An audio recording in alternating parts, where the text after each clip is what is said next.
Hi, welcome to this week's episode of Esports Wrap. Have you ever been in a situation where you're gaming and someone comes along and tells you, why don't you get off this game? Like, go out and have some fun, like actually go outside. Or, someone saying gaming doesn't really help at all. Like, it's not good for you. How about that there's no future in it, and that it doesn't, there's no benefit at all? Well, I'm actually here today to dispute that.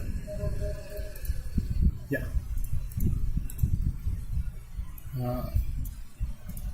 Sorry about that. Now, I'm going to go over some stuff. I'm going to try and make it as simple as possible. Now, I can't help if some of it is a little over the top. I will try to break it down as much as possible before I get into the more in-depth stuff and keep it as, well, like I said, simple as possible. So, getting into it. I went over a bunch of case studies, ranging from 2004 to just last year, 2016. And I found a interesting trend.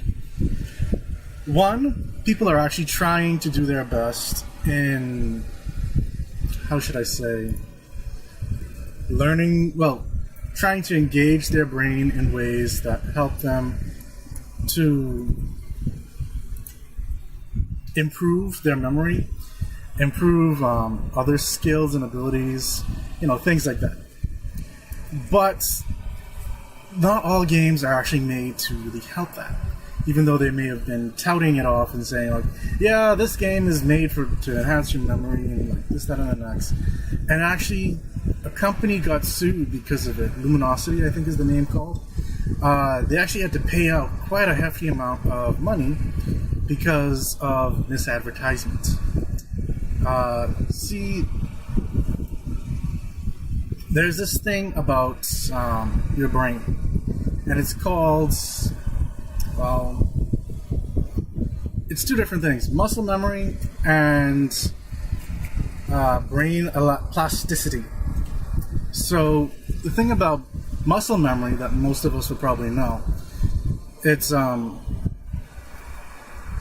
short, it's when you do a lot of training and it comes to a point where your body just automatically reacts to a certain situation. It could be something as someone throwing something at you and saying catch, and your body instantaneously just goes and catches it. Or, it could be martial arts, your body just knows how to defend and whatnot.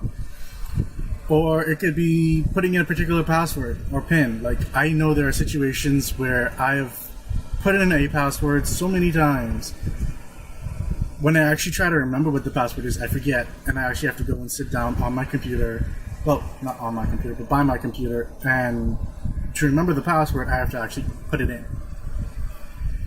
That's kind of freaky when you really think about it. But this can also be applied to certain games, like those games, where you do something very similar over and over and over, and it only really helps that one element of your brain. It's remembering how to really react to that kind of stuff. So it has its moments of where it helps, and it has its moments where it doesn't. So it's a little bit weird. But the overall thing behind this is that learning tends to be quite specific to the training regimen and does not always transfer over to similar tasks, or at least as evenly. So, for example, if I do training in games, music, athletics, they need to be complex. They can't be something simple like me beating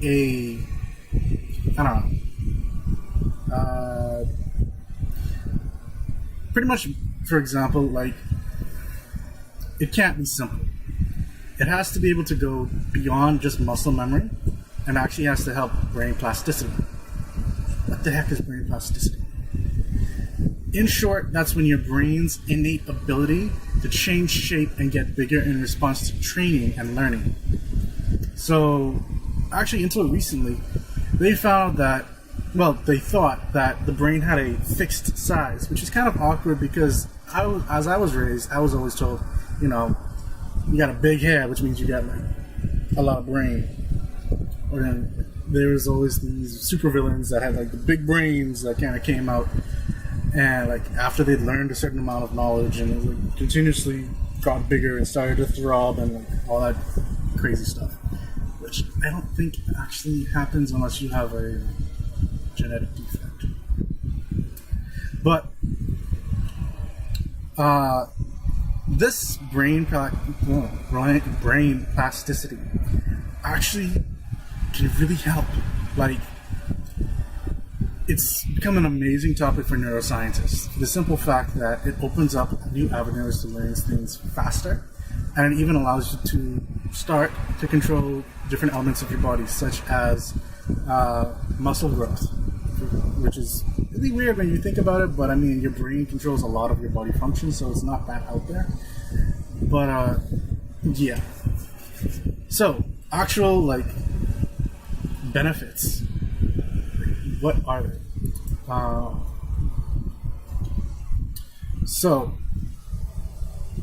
Actually, hold on. Before I get back to that, I want to finish the topic of these brain games, these brain training games.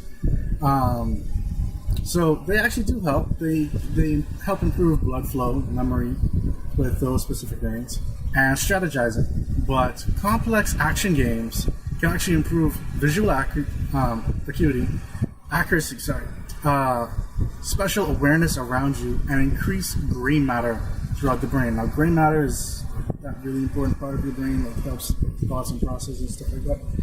So, more of that means better memory, and better memory means, hey, that's good stuff. So,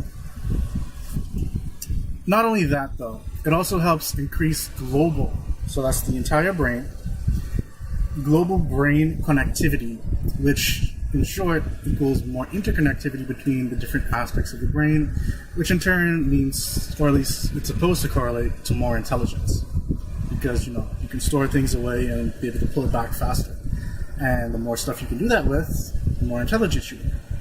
At least that's the whole process and thought behind it. Correct me if I'm wrong. So how does it really do that? Really and truly different senses. So the need to be more aware in games, or to stay alive, and the need to be more precise with how you aim things, and knowing I have to put this here to actually get there. And so you're actually doing a lot of different things to, not only that, you also have to keep in mind hearing. So, for example, if you hear a sound behind you, on the side of you, there's probably something there, and you should either turn around and try to deal with it, or run the heck away. So, while you're dealing with all of that good stuff, your brain is also trying to figure out what its next steps are, and so your brain's doing a whole lot of stuff, and that increases, the training concentration and all that kind of good stuff. That really helps your brain grow and develop more gray matter. I'm going to get a little technical with this.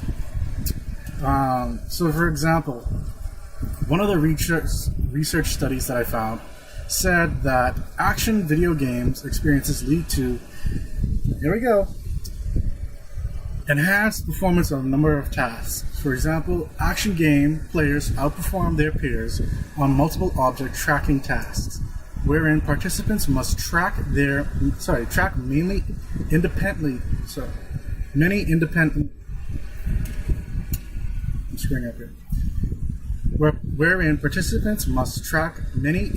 moving objects, therefore displaying the enhanced capacity of the attentional system. That was by Green and Bravler in 2006. They also said that these people also perform better on the useful field of view task, where participants must localize a quickly flash target among a host of distracting objects. So that pretty much means, focus in on something that just kind of pops out, even though there's a bunch of other stuff. So kind of think about like those police training things, like who to shoot, who not to shoot, like what you normally see inside the movies and TV shows, that kind of stuff. And this skill indexes the ability to deploy attention over space, and is one of the best perceptual predictors of driving accident rates in older persons, far outperforming standard measure of acuity. So part of that study was also done because I think it was actually another study, but they focused in on about 400 and so elderly people, like over the age of 50, and found that doing certain tests and stuff like that actually helped them reduce their rate of on-fault collisions by 1 for each year, which is actually helpful for them because it means that they're actually really focusing more on driving than other things, and they're more aware. Now, the difference between on-fault and at-fault driving accidents is pretty much means that they aren't the cause of the accident. So it's something that was almost out of their control in a sense. So that's pretty good. That's actually pretty good. Now, action game players also demonstrate superior capabilities on the attentional blink task, wherein participants must parse a stream of letters presented one after the other at a fast pace, which is 10 hertz, indicating faster temporal characteristics of visual attention. Participants skilled in action game playing can also remove visual details in the context of tightly packed distractors, as in the crowding task, meaning a bunch of stuff. In this task, flanking objects above and below a center target negatively affects the ability to identify the center target. In doing so, such participants exhibit a higher spatial resolution of visual processing. In sum, it pretty much means that even with a bunch of other things happening, they're still really able to focus in on that center thing that they should be doing. And action video game players also demonstrate enhanced mental rotation abilities. So that means, movement. Additional video game experience is shown to transfer even to high-level real-world tasks, such as piloting procedures, which doesn't really surprise me considering that there are so many flight simulators that people do to actually build up experience for their pilot license. So that one, I'm not all that surprised, to be quite honest. Now, the critique of that study was that, it's likely that individuals with some type of inherent talent and or skill will really flock to those type of activities that reward, that inherent ability. For instance, individuals born with superior hand and eye coordination may be quite successful at some games that, really help that. Whereas individuals born with poor hand and eye coordination may tend to avoid those games that require that same kind of skill. So it's a little skewed in a sense, but it's still very relevant. Now, there are other benefits though. For example, in hospitals, studies have actually found that previous recreational gaming is associated with greater surgical skill, especially for something called, and I'm probably going to screw this up, laparoscopy. Laparoscopy. I think that's it. So, laparoscopy is a surgery that uses a thin lighted tube put through a cut or an incision in the belly to look for abdominal organs or the female pelvic organs. It's also used to find problems such as cysts,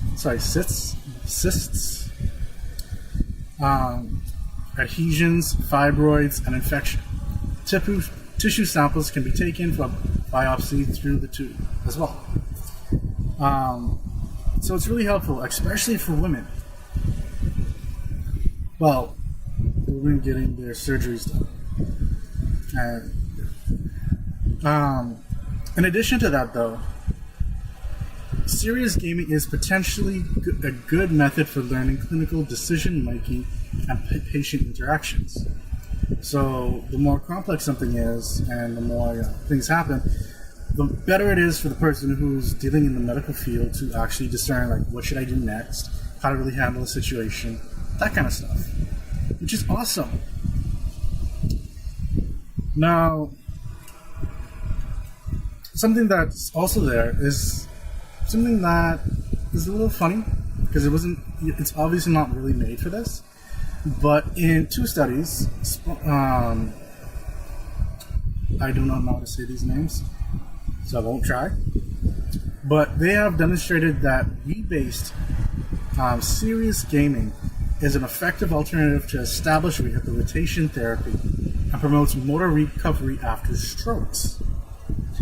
So I'm guessing that's along the lines of, that's helping them to really gain back their motor functions, because they actually have to do things. I'm thinking like of esports at the moment, really doing that. Though, maybe Connect could have done something if Connect still was around. But another area of patient-oriented serious gaming is disease management and prevention. A number of studies have described the successful use of serious games to prevent obesity and type 2 diabetes. Yeah. I'm guessing that's more along the lines of helping them to really figure out what they should be doing, and also getting them more active so that it doesn't quite reach those levels that are bad. I'm still not 100% sure on that one, but sure on exactly how it works, I should say, but the studies are out there and it shows that it actually does work. Another thing is for those who have dyslexia. It's actually been shown that dyslexics can improve their reading comprehension following heavy action games. And it's believed that, much like I said before, the more complex it is and the more changing environments, these actually help to promote better focus outside of the game. And of course, inside the game too. Another thing, better eyesight. So, in gaming, and in moderation, gaming could improve eyesight. And they found that in a study that took place over 10 weeks of play, was associated with higher visual abilities to discern between different shades of gray. And another study found that players using only their lazy eye, so an eye that kind of moves around, or kind of goes off on its own, instead of their good eye, showed significant and even sometimes normalized improvements. Normalized improvements meaning, they see as per the normal human being should be seen. God, I hate having said normal. Sorry. One other thing is that it helps improve confidence and leadership abilities. So certain games promote taking the initiative and being a leader in a social, or even if it's a computer-based game, you're still taking the lead in something. So examples are providing for communities, securing people. I'm really thinking about those walk and turn quests where you actually have to walk someone from one place to another place by keeping them protected from enemies, kind of thing. I'm thinking World of Warcraft, because that's the game I've done the most of that in. Researchers say that these types of in-game activities can help in displaying motivation in the real world, and even help with career goals. And it could also help in getting faster on your feet when a crisis comes in. So you're more fast thinking, you can actually react more faster to certain situations be it at work, at home, with friends, wherever. This one I found to be an interesting thing because I've really noticed it more with games like Assassin's Creed. And that is almost a thirst for knowledge, I like to say. There are other games that do take, historical elements and events and whatnot, but these type of games can spark an interest in gamers to discover more about that element, the events or a time period, or even different cultures from around the world in which these games are portraying. And these could be things that these people would never have gotten the chance to see or experience or anything like that. And so it really raises that awareness, and that can really help with, with learning and like getting people more interested in different topics. That, if you just put a book in front of them and set them in front of a class, they may not have really ever either one understood or two got really interested in. The next one's going to be kind of interesting, and it's because of improved physical activity. You heard me. Gaming can improve your physical activity. Yes, Mom. I'm improving my physical activity by sitting on the couch and gaming. Yeah. No, seriously though. Some games do promote whole body level interaction. And I'm really thinking about Wii U Sports and Wii Sports for this one. And even the more recently, like ARMS game for the Nintendo Switch. And plus, the old Microsoft Kinect, where you actually have to move elements of your body around, or move left, right, that kind of thing, to really move around and interact within the game. These kind of things can, of course, make you active, because you actually have to do that to play the game. So games like this could be basketball. Well, hold on, before I get into that. There's also the element that games like basketball, skateboarding, tennis, etc. can actually help you become interested in said sport and maybe go out and do it in the real world instead of just inside or with friends and stuff like that. Inside. So then that helps to promote the physical activity aspect of, gaming. And, there's also the element that when you're really intense inside a game and you're moving left and right and thinking that you're actually helping and you're really not, because you're just dealing with a controller-based kind of thing, and I'm getting flashbacks. Which, try not to. You do look weird, but I'm being a hypocrite because I still do it from time to time. And games like ARMS and stuff like that's not helping the situation, because I found myself going block, attack, and I'm dude, and that's not helping me at all. Next one, pain relief. In both physical and emotional pain, one thing that many people will probably tell you is, think of something else, do something else, get your mind off of the fact. And it will help bring down the pain because you're not focusing on the pain as much anymore. Or, you could pinch yourself and that relocates pain somewhere else that's more fresh, but that just causes more pain. So all cases like that have been shown to be true to some effect. Gaming actually produces an allergenic response and sends dopamine to our brains when something goes right. So, gaming can also help your sense of well-being mentally. Now, there's the whole dopamine aspect, which can get addicting, and there's a whole other debate on the different elements of gaming, such as the harmonic gaming and obsessive gaming. The harmonic gaming being better suited, and the obsessive being one that's really bad for you, because you're always wanting to game and you're not really doing anything else that's good for you. But, if you keep things in moderation and you keep it harmonic, then you should be fine with all these different benefits. But getting back onto that, some are even looking at VR or virtual reality systems to be placed in hospitals just for this reason. And a lot of people are thinking that virtual reality sports or virtual reality esports might become the ultimate kind of brain building experience in the future, plus the ultimate kind of game in the future.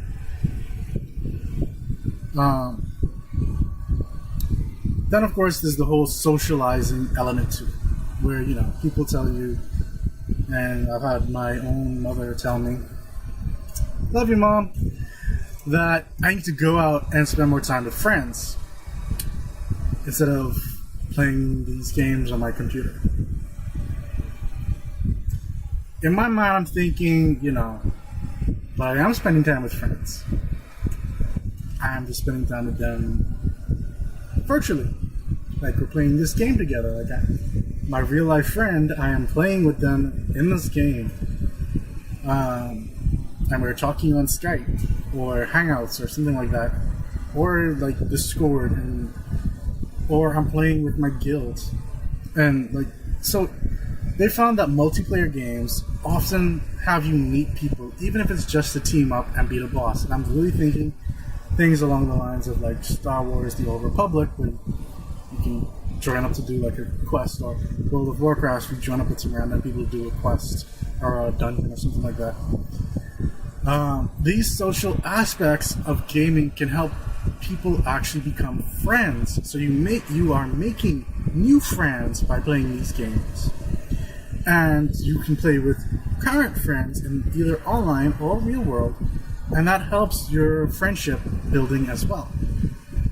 Now, not only that, things such as guilds, clans, free companies, I'm looking at you, Final Fantasy, help this process in the same way that a real life group can. So much like you going to a group event, doing a raid with your guilds or whatever it is, it's very similar in concept. It's just, you don't have that physical activity that's inside of it, but you still have the emotional, you still have the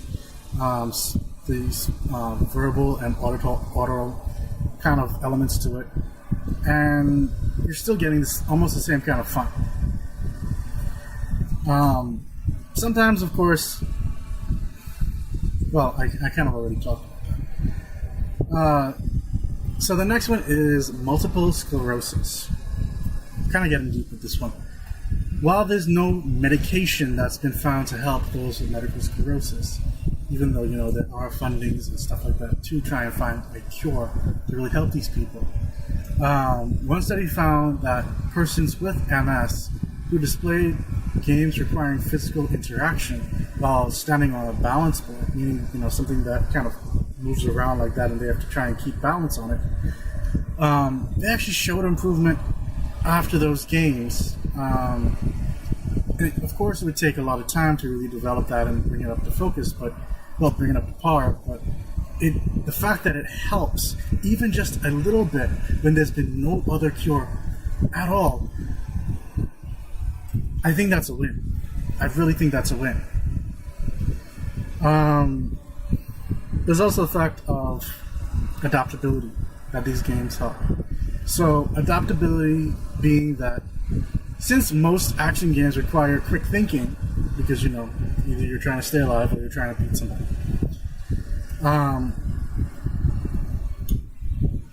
with new elements being introduced consistently throughout the game, either if it's just something moving inside the bush, for example, gamers have to be adaptable. They have to be able to turn around, they have to be able to engage something, they have to be able to not engage something and actually go away by trying to figure out what it is without it actually knowing, just having an idea of what it is.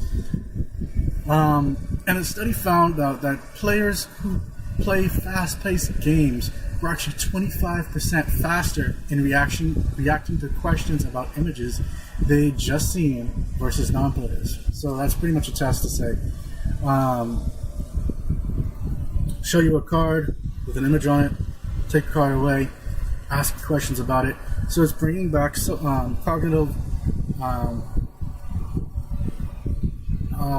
forget the exact reference to it, but it helps your cognition and actually with remembering stuff. So, yeah, memory, and adaptability in real-world situations. That's awesome. People with vices, such as smoking, drinking, overeating, the list could go on. I'm not going to spend too much time going over that. But instead of doing those vices, you can actually pick up a game controller. And they found that around 24% of people find a decrease in desire for their vice after playing a puzzle-based game. So it could be an MMO game, and I'm thinking like Guild Wars 2, for example, where they actually have like jumping puzzles and like you have to figure out how to really move around somewhere to get the prize. Or, it could actually be like an actual puzzle game. And just playing a game could help you with your vice. That in turn comes to less stress. A major study which tracked gamers over 6 months. So this is a long-term kind of study. They measured their players' heart rates and found that certain titles reduced adrenaline response by over 50%, which is cool. Like, it means you're not reacting to things as often, and like it's not getting your heart going and going and going, and like it's not putting a stress on your heart. And they're taking that to also mean like mental stress. If that's not happening with your heart, then you're probably not getting as much mental stress with it as well. But I think about it, I'm like, when you've been killed 20 times in a row inside of a game, and you just get pissed, I don't think it quite helps right now. But in casual gaming, yes. I know I personally do game, and when I'm stressed in a game, it helps blow through that quickly. Another thing is bullying. Okay, so I'm not talking about like back in the day when people used to get, or even maybe currently. I haven't really dealt with that kind of situation more recently. I haven't really heard too much about it either. But I know, for example, back in the day, nerds or geeks used to get bullied a lot because they either like certain things or play games or this, that, and the next. But in today's world,